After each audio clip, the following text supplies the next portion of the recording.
Je serais censé être en congé, moi, aujourd'hui. Je serais même pas supposé de vous faire une vidéo. Mais non. Et j'y arrive pas. Je me dis, je peux pas ne pas leur partager à quel point que tout était parfait ce week-end. Tout était merveilleux. Tout était nickel chrome, comme on dit en France. Ben oui. Ça a été riche en émotions parce que, premièrement, je vivais un stress, moi. Hein? Tant que l'événement n'est pas débuté comme ça, on anticipe plein de choses. Hein? On a peur même de ne pas être à la hauteur. Ah oui, ça m'arrive à chaque année.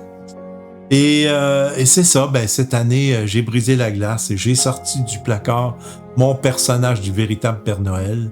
Je l'aime assez, ce personnage-là, parce que vous n'avez pas idée à quel point il y a une énergie dans ce personnage-là, une magie.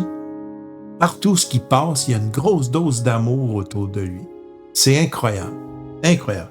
Ça s'explique même pas à quel point un personnage de Père Noël peut avoir un impact très positif en société. Il faudrait quasiment que ça dure à l'année longue.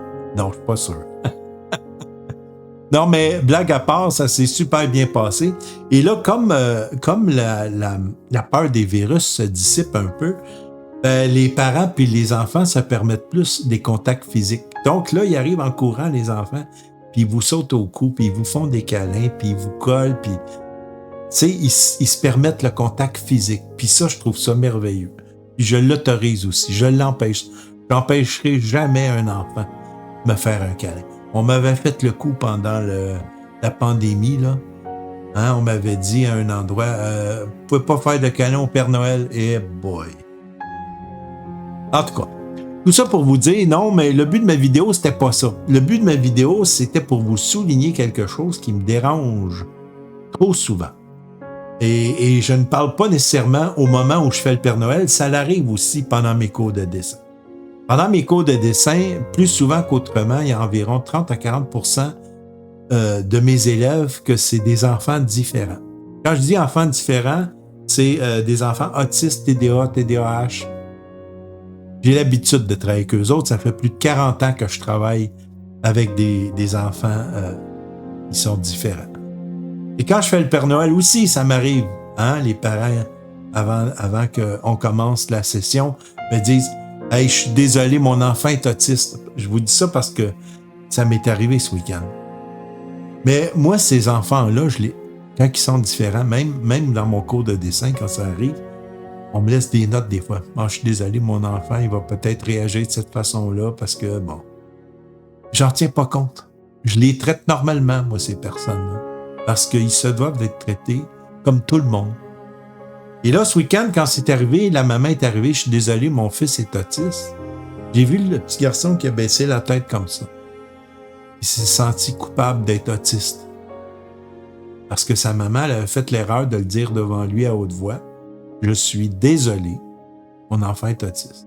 Donc lui, ça y envoie comme message quelque chose comme si on vous aurait dit « Ah, je suis désolé, on va pas prendre de photos, mon fils est pas beau. » C'est à peu près le même feeling, comprenez-vous? Ça fait mal en dedans, ça leur fait mal en dedans d'être différent. Et là, ben, quand elle m'a dit ça, je suis désolé, mon fils est autiste, puis là, elle me dit, ben là, faut pas y toucher, faut pas l'approcher, faut pas parler fort, puis bon. Elle établit des règles. Parce que il réagit à certaines choses. En faisant ça, devant lui, ben lui, ça lui donne, ça valide que ce qu'il fait, c'est correct. Comprenez-vous? Donc lui, il se dit, OK, faut pas qu'il me touche, parce que ma mère dit, faut pas qu'il me touche. Faut pas qu'il me parle, parce que ma mère dit, comprenez-vous le principe? Faites pas ça. Faites pas ça. Moi, là, toute ma vie que j'ai donné des cours de dessin, puis qu'on me disait, là, faire attention, faut pas apprendre. J'ai outrepassé ces règles-là. Puis j'ai des contacts physiques avec des gens autistes qui ne se laissent jamais approcher. Et la preuve, ça a été ce week-end, où quand la maman a dit « Je suis désolé, mon enfant est autiste », là, moi, j'ai dit à l'enfant, j'ai dit « C'est-tu vrai, t'es autiste? » Là, il a fait signe de la tête comme ça. J'ai dit « Sais-tu quoi? Père Noël aussi est autiste. » Et là, il a levé la tête, là. Là, je voyais les étincelles dans ses yeux. Et puis là, j'ai dit, viens t'asseoir à côté de moi, on va en discuter. Ben, il est venu s'asseoir à côté de moi. Je l'ai pris par le cou. Toutes les règles que la maman venait de me dire qu'il ne supportait pas. La maman était en face de moi, là, puis elle pleurait. C'est juste pour vous dire à quel point c'est pas bien de faire ça. C'est pas bien d'établir des règles puis de valider que ce qui le fait réagir, c'est correct. Non, c'est pas correct. Moi, là, c'est vrai que j'ai un fond autiste parce que j'ai de la misère à vivre en société. Je sais que ça paraît étrange, là, mais c'est vrai.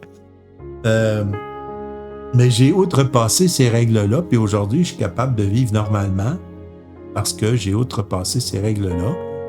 Et si vous validez que votre enfant est comme ça, puis que vous le maintenez dans ça, il ne va pas évoluer. Je ne sais pas si c'est clair ce que je dis. Hein? En tout cas, je veux juste vous dire que si votre enfant est différent, c'est correct de nous aviser qu'il est différent. T'sais, on va s'ajuster. Mais ne le dites pas devant l'enfant. Soyez plus discret. Puis, n'établissez pas, ne validez pas des barrières pour l'empêcher d'évoluer.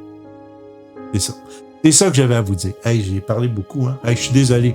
Hey, sur ce, qui que vous soyez, où que vous soyez, je vous souhaite à tous et à toutes une excellente journée. Bye.